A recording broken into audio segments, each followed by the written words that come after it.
네, 사진 한 장만 좀 올려주시겠습니까?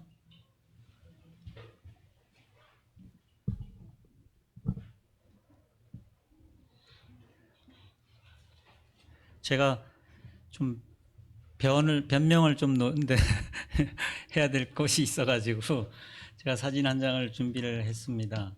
제가 몇 번 이게 말씀 교제하면서 제 아내가 저를 포기했다 이런 말을 몇 번 드렸는데 그 말씀을 몇 번 들으신 분들 중에는 아니 자매가 집에서 형제를 어떻게 대하길래 자꾸 포기했다고 말해 이렇게 염려하는 분들이 계셔가지고 거기에 대한 좀 변을 약간 말씀을 드려야 될 것 같아요. 제 아내가 저를 포기했다는 것은 제가 이제 처음 결혼하고서 얼마 안 되지 않아서 저에게 크게 사람 됨됨이가 그렇게 바랄 만한 사람이 아니다. 그리고 본인이 나를 그걸 갖고 자꾸 변화시키려고 애를 쓰는데 그 본인의 노력으로 나를 변화시키려고 하는 노력이 나를 변화시킬 수 없다. 그것을 알고 내가 당신을 변화시키려고 하는 그것을 포기했다. 이런 말로 포기했다는 말을 사용한 겁니다. 지금 화면에 우리 올려주신 화면이 있는데 이게 제 점심 도시락입니다. 포기한 남편을 위해서 싸주는 도시락이라고 보기는 어렵잖아요. 예, 이게 뭐 거의 매번 저는 이렇게 도시락을 준비해 줍니다. 뭐 너무 과분하게 많이 싸줘서 제가 절제해서 먹지 않으면 아주 건강을 해칠 정도가 됩니다. 네, 그래서 제 아내가 저를 포기했다는 말은 본인이 나를 변화시킬 수 없다. 그런 의미에서 저를 포기했다. 이런 말을 사용한다는 것을 이 도시락으로 이제 반증을 좀 해드리려고 제가 도시락 사진을 올려드렸습니다. 네. 우리의 삶은 우리의 믿음의 내용에 따라 사라지게 되어 있습니다. 내가 믿는 것이 무엇인가 하는 것이 내가 사는 삶의 방식을 결정합니다. 그리고 그 믿음의 내용은 구체적으로 내가 믿는 것들을 어떻게 구체적으로 개념화하는가 하는 것을 통해서 더 분명하게 드러납니다. 우리가 접하는 많은 단어들이 참 어려운 단어들을 우리는 접합니다. 뭐 기독교, 교회, 구원, 생명, 천국, 심지어 사람, 결혼, 우리가 접하는 모든 이 일상의 용어들, 단어들, 또 내 사는 삶의 그런 그 말들이 내가 어떻게 그것을 이해하고 내 스스로가 개념화하고 있느냐 하는 것이 내 삶의 방식과 내 삶의 어떤 형태를 만들어냅니다. 반대, 역도 같은 말입니다. 그래서 정지웅 형제님께서 이제 새벽마다 저에게 말씀 묵상한 것을 교제를 해주시고 계신데 가끔씩 보면 어떤 단어들은 사전적인 의미들을 찾아가지고 이렇게 그 단어의 의미들을 사전적인 의미들을 올려주십니다.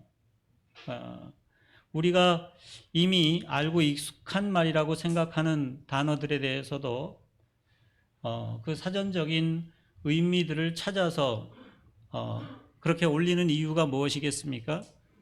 좀 그 단어의 개념이 좀 명확하게 이해되기를 바라는 그런 마음에서 올려주실 거라고 생각이 되어집니다. 의미가 분명해지면 그 말이 의도하는 바가 분명해지고 내가 생각하는 것을 내 생각도 분명해지고 내가 표현하는 것도 좀 더 분명해집니다. 우리의 믿음에 대해서도 그렇습니다. 사실 우리가 교회에서 사용하는 단어들이 상당히 쉬운 단어들이 아닙니다. 어려운 단어들인데 그 단어들의 의미, 그냥 늘상 많이 사용하는 단어들이지만 그 단어가 나한테 어떤 의미를 가지고 사용하느냐, 또 저 사람이 어떤 의미를 가지고 있느냐 하는 것은 조금씩 좀 다를 수도 있습니다. 그래서 우리의 믿음의 삶이 더 명확하게 되기 위해서는 우리가 이미 익숙한 단어의 의미들을 분명히 좀 더 이해하고 그것이 내가 명확하게 그 단어들의 의미들이 내 것으로 이해되는 것이 필요하다고 여겨집니다. 지난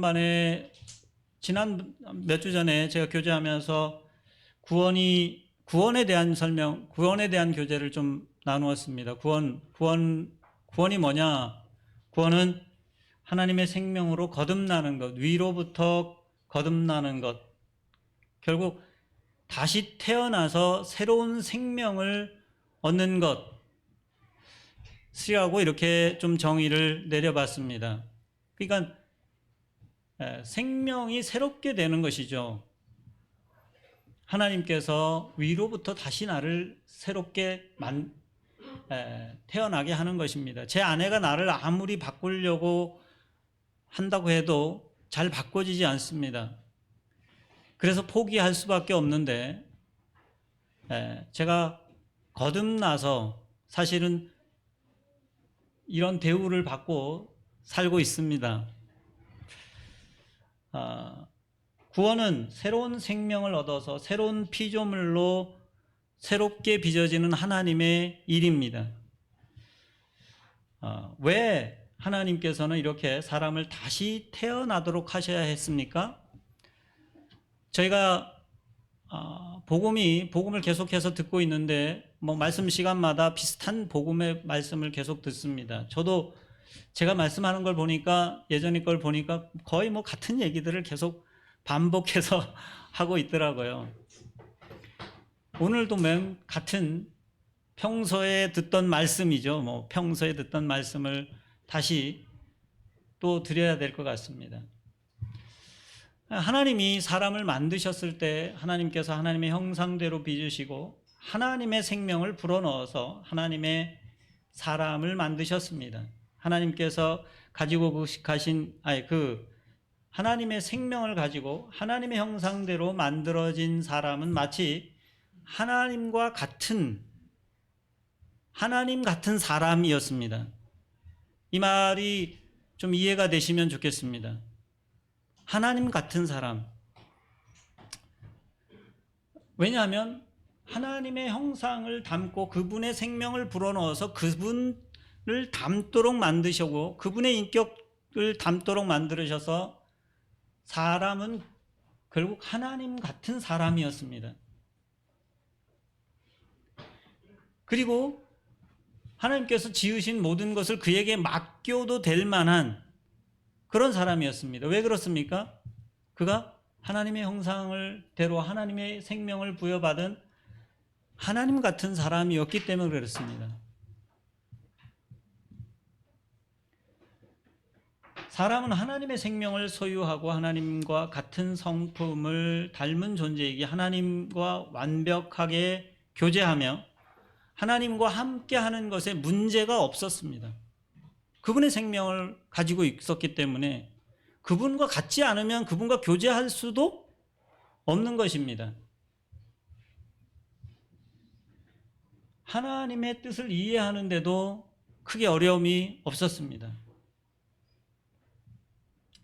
그러나 선악을 알게 하는 나무의 열매를 먹으면 하나님이 될 수 있다라는 그런 사탄의 말을 듣고 그 유혹에 넘어갔습니다. 그래서 첫사람 아담과 하와는 자신들이 하나님이 되려는 마음에 하나님께서 먹으면 죽게 된다고 하신 그 말씀을 믿지 않고 사탄이 그걸 먹게 되면 하나님이 된다고 하는 그 말을 그냥 믿고 그 선악과를 먹게 되었습니다. 그래서 사실은 하나님의 말씀대로 사람들은 하나님의 생명에서 떠나서 죽게 된 것입니다. 생명의 하나님을 떠나게 된 것이죠. 그리고 하나님이 말씀하신 대로 선악과를 먹고 난 이후에는 하나님을 떠났기 때문에 하나님의 생명에서 멀어졌고 자기의 소견에 좋은 대로 선악을 판단하며 사는, 그래서 개인적으로 하나님이 된 것이에요. 사람이 하나님이 하나님이 됐다. 저는 그렇게 표현을 하는데 하나님이 됐다고 믿게 된 거죠. 사탄의 말을 믿었기 때문에, 사탄은 그렇게 말했기 때문에 사탄의 말을 믿은 거죠. 그래서 결국 하나님 같은 사람이 사탄의 말을 믿기 시작하면서는, 믿고 난 후에는 사탄 같은 사람이 된 거죠. 사탄의 사람이 된 거죠. 하나님과 같은 사람이 사탄과 같은 사람이 된 것입니다. 이걸 죄인이라고 말하죠. 하나님을 대적하는 자로. 사탄을 우리는 그렇게 이해하지 않습니까? 천사가 하나님과 같이 되려고 했다가 계속 하나님께 대적한, 그래서 하나님 되려고 했던 천사가 사탄이잖아요. 그러니까 하나님 되려고 한 사람이 사탄과 같은 사람이 된 것이 죄인인 것입니다. 사람이죠.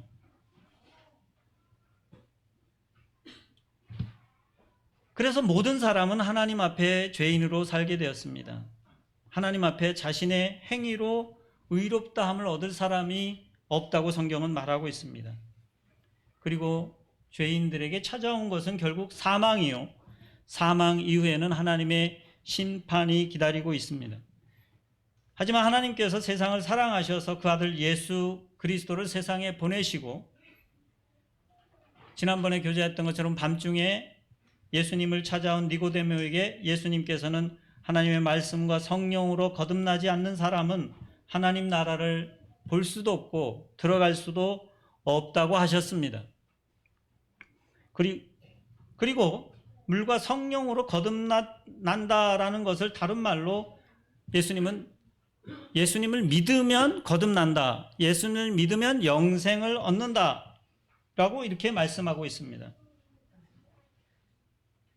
그리고 어떻게 해서 예수님을 믿는 것이 하나님의 생명에서 떠난 죄인으로 사는 이 심판받아야 할 사람들이 거듭나서 새로운 생명을 얻게 하는지를 보여주는 책이, 우선은 사복음서를 통해서 그 예수님이 어떤 일을 하셨길래 그 일이 가능해졌는지를 복음서를 통해서 우리에게 말씀해 주시고 계십니다. 하나님께서는 죄로 인해 죽어야 할 사망의 자리인 십자가에 그 아들 예수 그리스도를 대신해서 죽이심으로 세상의 모든 사람의 죄의 대가를 하나님께서 대신 아들을 통해 치러 주셨습니다. 그리고 그 아들을 다시 살리셔서 부활시키셨습니다. 이제 누구든지 그 살아계신 예수 그리스도를 믿는 사람은 하나님의 심판에 이르지 아니하고 새로운 생명을 얻어 새로운 삶을 살고 하나님 나라를 보고 하나님 나라에 들어갈 수 있는 그 은혜를 주셨습니다. 예수님을 믿을 때 어떻게 그렇게 새로운 생명이 내 안에 들어오는지, 내게 주어지는지는 그건 우리가 이해할 수 없습니다. 사람이 태어나는 그냥 일반 생명도 그 생명이 어떻게 태어나느냐 하는 부분은 참 이해하기 어렵습니다. 그러나 결과는 명확하게 알 수 있습니다. 생명이 있는 결과는 그 니고데모에게 말씀하신 것처럼 바람이 불어도 보이지는 않지만 바람이 느껴지고 바람이 지나갈 때 일어나는 현상을 통해서 바람이 부는 것을 알 수 있는 것과 같이 새로운 생명이 일으키는 현상은 분명히 새롭게 태어난 것을 알 수 있습니다. 내 자신이 알 수 있고 주변 사람들이 알 수 있습니다.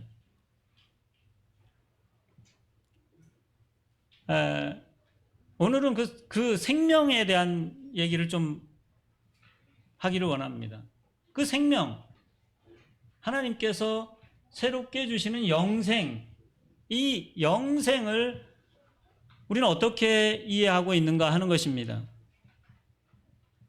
우리는 우리가 이해하는 구원받음으로 얻은 이 영생을 내 영생을 얻었다라는 말을 여러분 어떻게 내 마음에 이해하고 있고 다른 사람에게 그 말을 어떻게 설명을 할 수 있겠습니까?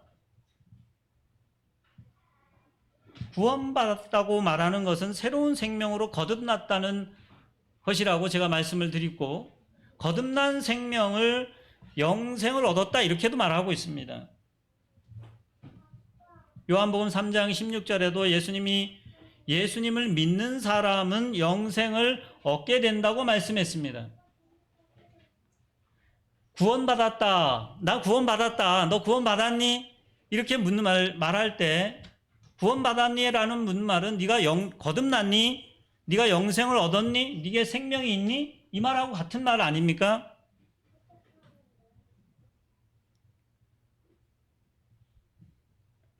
그러면 내가 나 구원받았어. 난 거듭났어. 난 영생을 얻었어. 라고 말할 때 그 영생을 여러분이 생각하고 있는 여러분 마음속에 내가 받은 영생은 이거야. 그리고 내가 그 영생을 어떻게 이해하고 다른 사람이 그래요. 그 영생이 뭔데? 라고 묻는다고 그러면 그 영생 여러분 뭐라고 설명을 할 수 있겠습니까?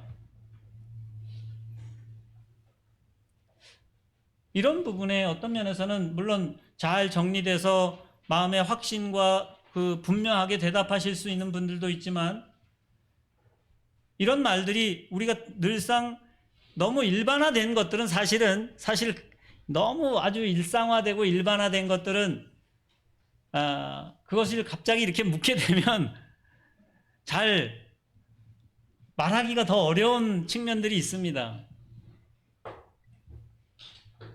그렇지만 오늘 한번 그 부분을 그냥 그 영생이라고 하는 생명의 문제를 잠깐 제가 준비할 때는 뭐 할 말이 많은 것 같은데 말을 어떻게 해야 되지라고 하면 잘 못하겠더라고요. 설교가 그렇더라고요.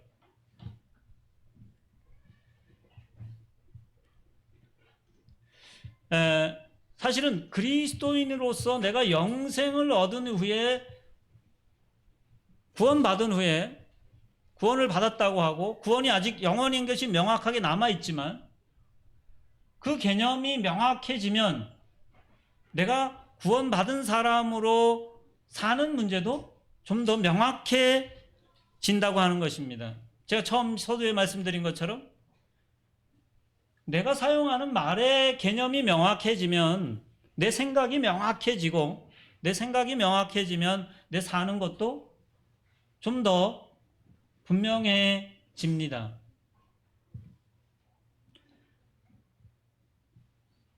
요한복음 17장 3절에 유일하게 영생이 뭔지를 이렇게 정의처럼 설명하는 말이 있지 않습니까?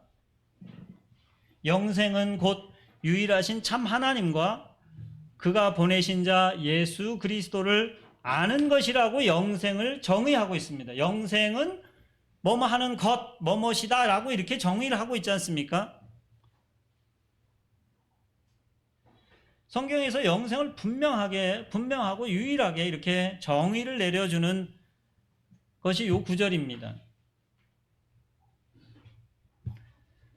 사도는 영생에 대해서 많이 언급하면 이게 뭐 요한복음에 특별히 요한복음과 요한일서 에도 계속 영생에 대한 그 단어들을 많이 사용하고 있는데, 여기 이 17장 3절에서 영생을 그렇게 하나님과 하나님께서 보내신 예수 그리스도를 아는 것이라고 이렇게 정의를 하고 있습니다.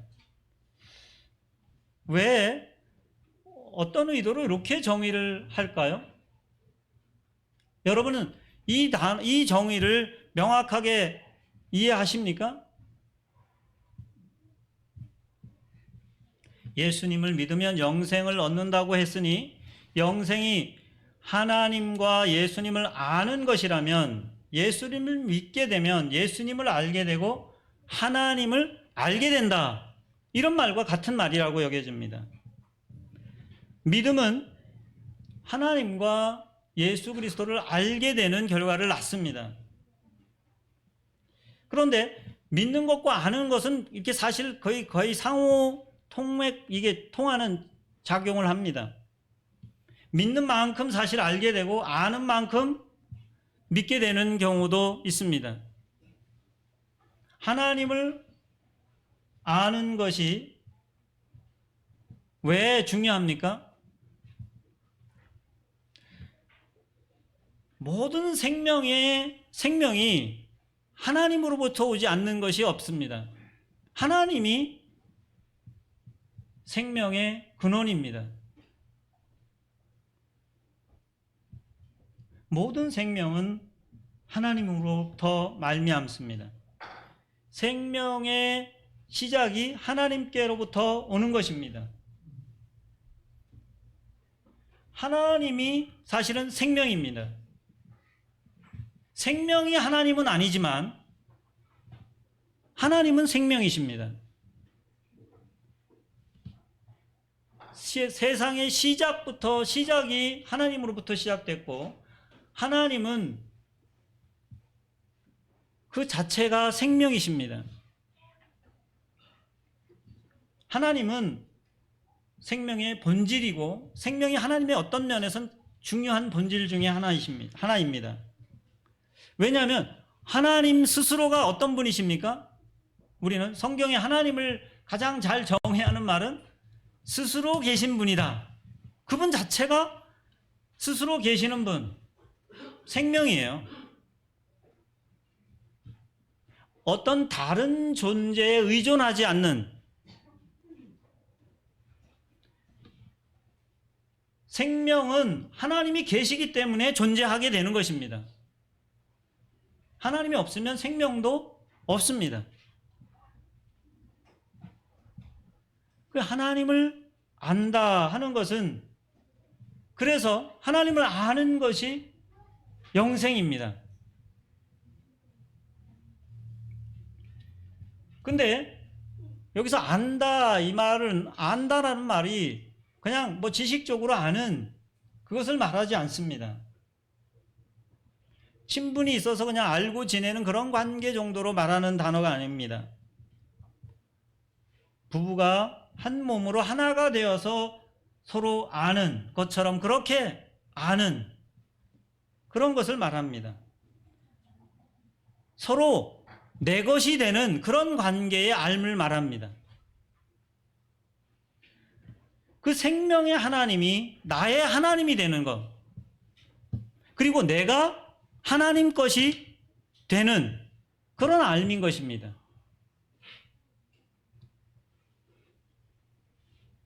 하나님이 내 안에 계시고 내가 하나님 안에 거하게 되는 그런 알미입니다. 내가 하나님을 안다고 하는 것이 내 생명이 하나님 안에 있고, 하나님의 생명이 사실은 내 안에, 원래 하나님이 사람을 그렇게 만드셨기 때문에 하나님이 생명을 불어넣어서 사람을 생명이 되도록 그렇게 지으셨고, 그것을 잃은 사람들에게 다시 하나님과 그 관계를 회복시키심으로 우리를 다시 살리셨습니다. 그것을 영생이라고 말합니다. 내 생명이 하나님의 생명싸개 안에 있는 것입니다. 내가 믿는 그 하나님을 믿는 것은 내 생명이 되시는 하나님을 믿는 그거는 같은 믿음이잖아요. 그래서 하나님께서 내 생명으로 사시는 것이 어떤 면에서는 내가 영생을 얻었다. 하나님의 생명이 내 것이 된 것으로 회복됐다 하는 의미입니다.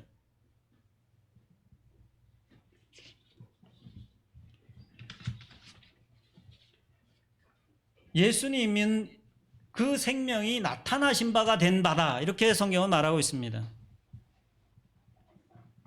하나님의 생명이 보일 수 있도록 나타나 보이도록 하신 분이 예수님이다. 그래서 예수님도 생명입니다. 그 요한복음 5장에는 아버지 안에 생명이 있고 그 생명을 아들에게 주셨다. 그리고 그 아들은 이 땅에서 그 생명을 드러내 보이십니다. 하나님의 생명이 어떤 것인지를 드러내 보이십니다. 그래서 예수 그리스도를 아는 게 중요합니다. 그분을 아는 게 영생이다. 예수님을 알게 되면 생명이 나타나 보이게 됩니다. 왜냐하면 예수님의 생명은 하나님께서 하나님의 생명을 나타내 보이시는 생명이기 때문입니다. 오늘 제가 본문을 안 읽었는데 본문은 요한복음 3장 31절부터 36절을 같이 한번 읽어보도록 하겠습니다.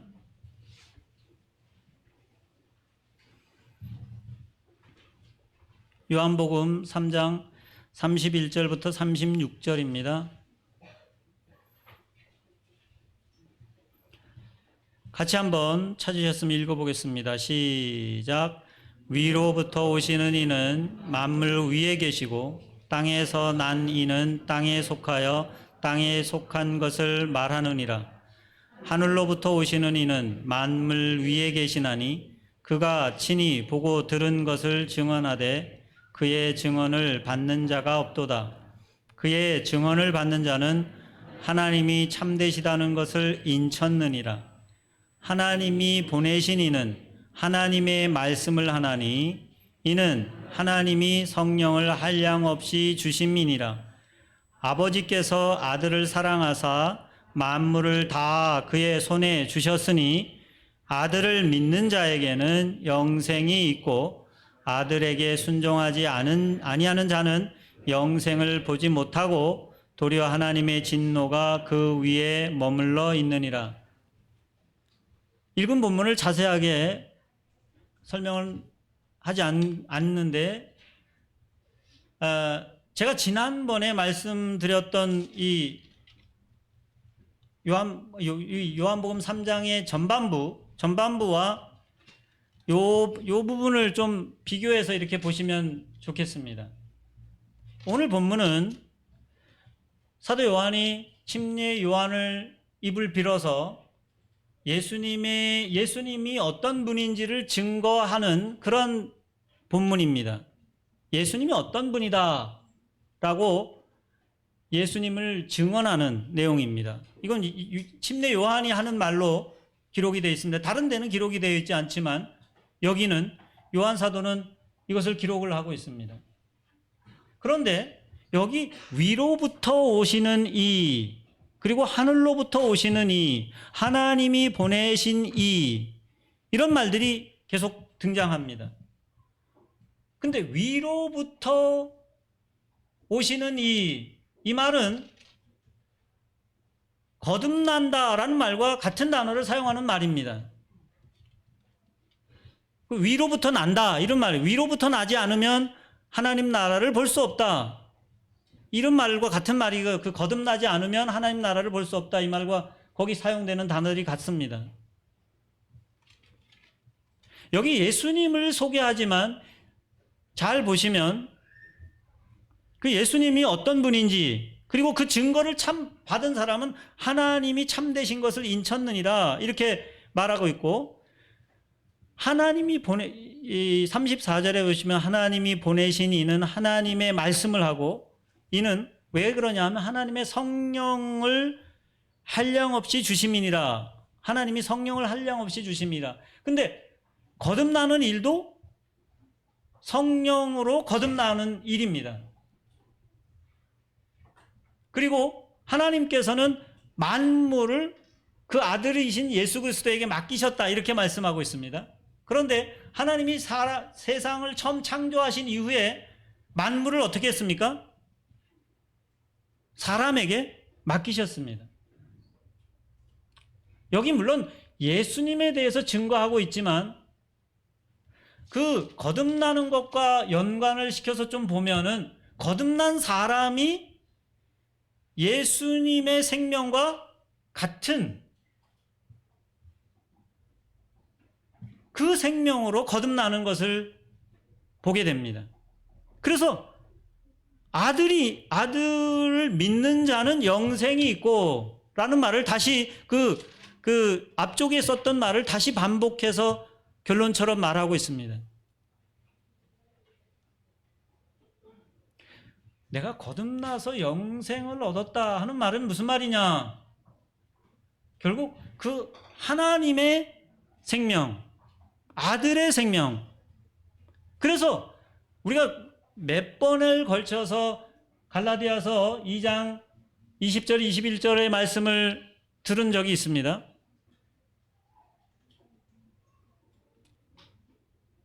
그럼 내가 죽고 내 안에 누가 사는 것이라고 말합니까? 그리스도가 사는, 왜 그렇습니까? 어떻게 그게 가능합니까? 그리스도가 내 안에서 내 생명으로 사실게 된 일입니다. 영생은 그 일이 내게 벌어진 일이지 않습니까?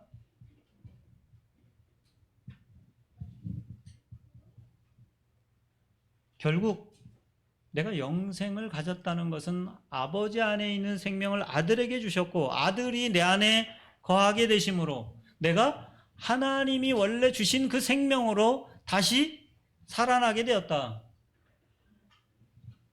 그래서 하나님께서 우리에게 하나님의 성품을 요구하실 수 있는 것입니다. 하나님처럼 온전하라 이렇게 요구할 수 있는 것입니다. 하나님을 닮은 자가 되라고 말할 수 있는 것입니다. 아니, 그게 어떻게 가능하겠습니까? 그 본질적인 생명이 내게 주어지지 않으면 그런 요구를 우리에게 할 수 없습니다.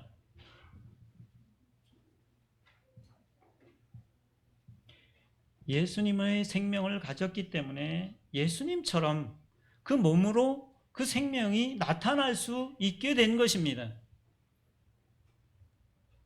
그분이 머리가 되시고 교회가 그의 몸이 되시는 이유가 그 몸과 머리가 하나가 된 것이고 그분의 생명이 결국 우리의 생명이기 때문에 그렇습니다.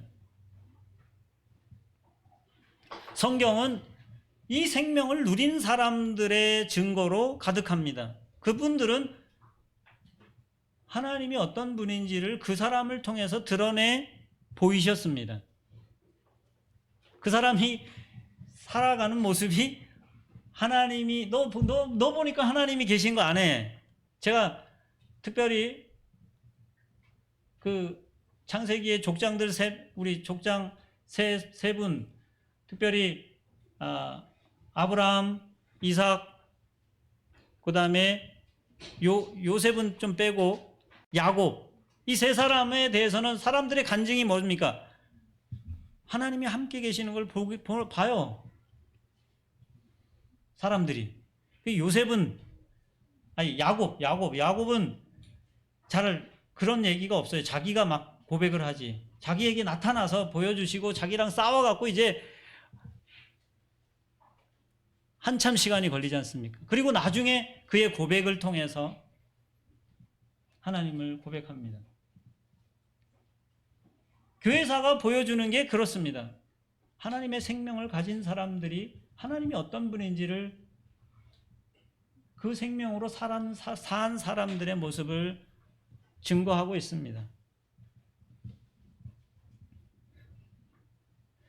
우리가 가진 이 생명은 본질적으로 어떤 특징이 있습니까? 첫 번째, 우리가 얻은 영생은 하나님께 대해 살아 있습니다. 하나님께 대해. 그래서 하나님을 알아가고 신뢰하고 범사에 하나님을 인정하고 하나님을 인해 기뻐하는 것이 내가 힘이 되고 하나님께서 하시는 모든 일에 범사에 감사하라고 우리에게 말씀하십니다. 하나님께 대해서 살아 있습니다. 생명이 있으면 감각이 살아납니다. 감각이. 거듭난 생명은 새로운 육감을 갖게 됩니다. 예전에 기뻐할 줄 모르던 것에 대해서 내가 새로 기쁨을 누리게 되고 정말 슬퍼해야 될 것에 대해서 슬퍼할 줄 알게 됩니다. 아름다운 것이 뭔지 새로운 눈이 뜨게 됩니다. 그냥 겉으로 보이는 게 전부가 아니라는 걸 알게 됩니다.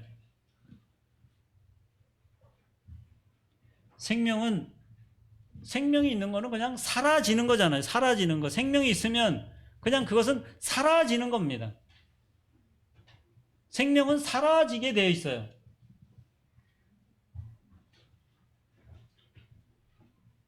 생명은 자라게 됩니다. 자라납니다.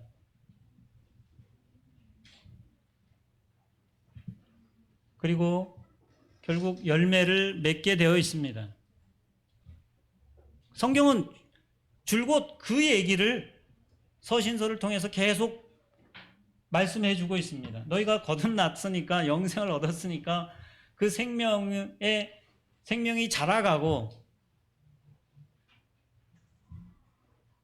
그 생명이 자라서 이런 열매를 맺게 된다. 이런 얘기들을 하고 있습니다. 자라가는 것은 어떻게 자라야 할지는 그 부분은 또 기회가 되면 말씀을 할 수 있을 거라고 생각됩니다.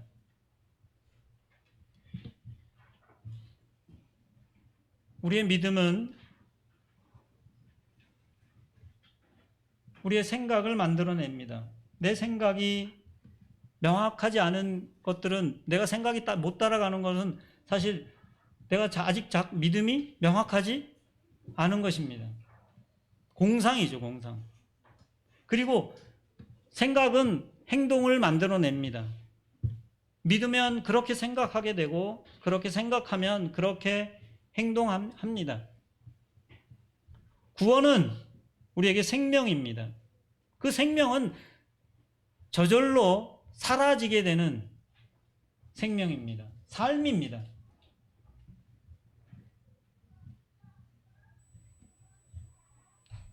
그러므로 사실 우리의 믿는다 하는 것은 삶인 것입니다. 믿는 거는 삶이잖아요. 그냥 추상적인 것이 아니잖아요. 왜냐하면 그분이 우리에게 생명을 주셨기 때문에 예수님을 믿는 믿음은 생명을 낳고 생명은 삶을 낳습니다. 구원은 죽음을 두려워하지 않고 죽음을 기다리는 사람을 만들어내는 것이 아닙니다. 구원은 죽음을 두려워하지 않기 때문에 이 땅에 사는 동안 내게 주신 그 하나님의 생명을 죽을 힘을 다해 잘 살아내는 것입니다. 그리고 구원은 삶의 환경이 어려워도 생명이신 하나님을 신뢰하기 때문에 하나님께서 주신 영생으로 하나님께서 나를 이 땅에서 부르실 때까지, 주님이 내가 부르시기 전에 내가 이 땅에서 주님이 다시 오실 때까지 이 땅에서 장사하며 사는 것입니다.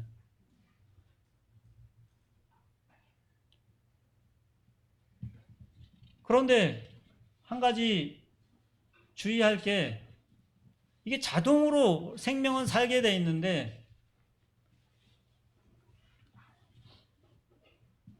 사람이, 제가 늘상 말씀드리지만 우리에게 익숙한 게 너무 많습니다.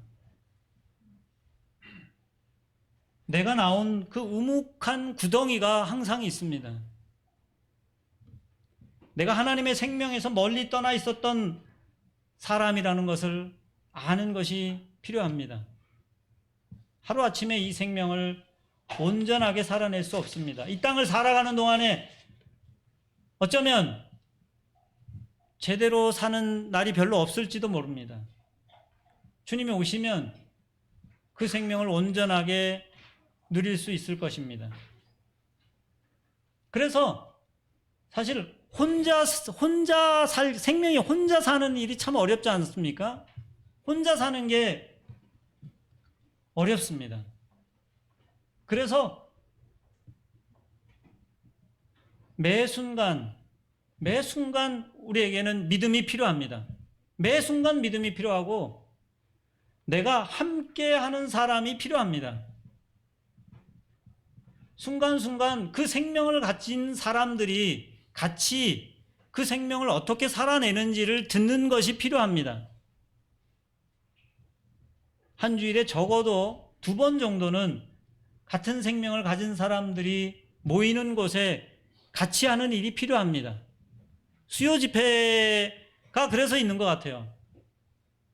수요 집회 못 나오면 구역 모임에도라도 참석을 하시고, 구역 모임에 참석이 어려우면 한 주에 한 번이라도 한 형제님하고라도 이렇게 전화라도 좀, 형제 자매님들과 전화 통화라도 한번 하시고, 그게 어려우면 카톡으로 연결해서 교제라도 하실 수 있으면 좋겠습니다.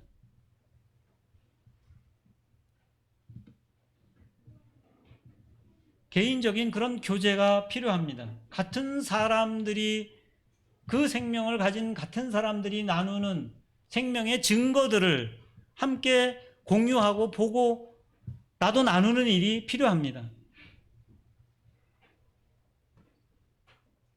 하나님이 우리에게 생명을 주셨습니다. 그게 내가 구원받았다는 것입니다. 새로운 영생을 얻었습니다. 그리고 우리에게 오늘이 주어져 있습니다. 한 주가 주어졌습니다. 그 생명을 누려가는, 그리고 혹시 넘어지면 믿음으로 다시 그 생명이 있음을 붙드시기를 원합니다. 그리고 내가 살은 그 삶을 함께 나누고 함께 격려하며 함께 교제하는 그런 모임을 그냥 그런 기회들을 그냥 흘려보내지 않으면 좋겠습니다. 기도하시고 마치겠습니다.